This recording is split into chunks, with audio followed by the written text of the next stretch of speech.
This is parsha because the parsha discusses the mitzvah of paradu. There's an interesting story in the Gemara Kedushin. The Gemara Kedushin tells us about the level what it's supposed to be in order to fulfill the mitzvah of honoring one's parents, fearing one's parents. The Gemara tells us that there was a non-Jew, his name was Doma ben Nesina, and the Chachamim wanted to pay him a lot of money to get certain stones that they needed for the ephod, one of the articles of clothing that the Kohen Gadol wore. And the key to the room where these stones were that they wanted to buy was under the head of his father who was sleeping. And he said, "Rabbis, come back later. Sorry.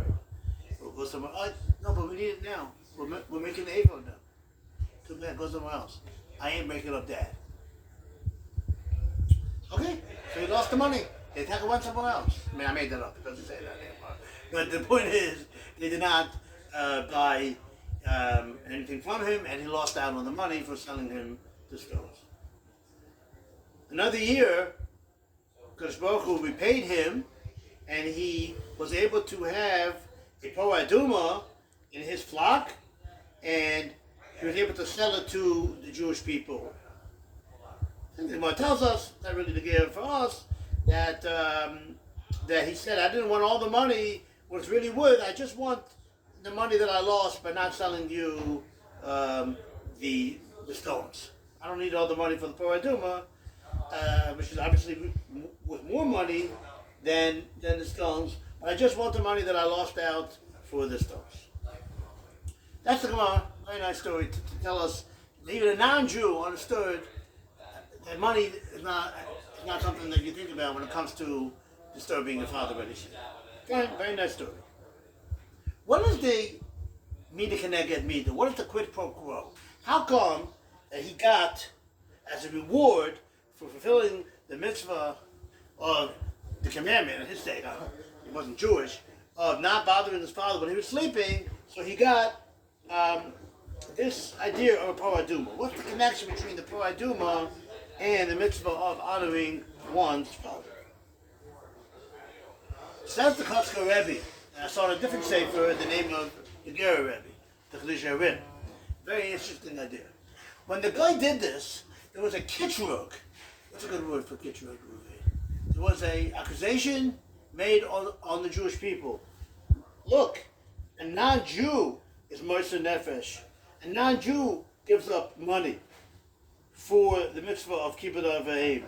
What do you do to fulfill the mitzvahs that you're actually obligated to, Jews?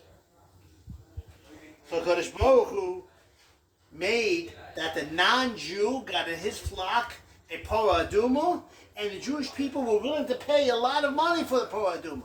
Okay, in the end, they didn't do it because the guy said they didn't have to.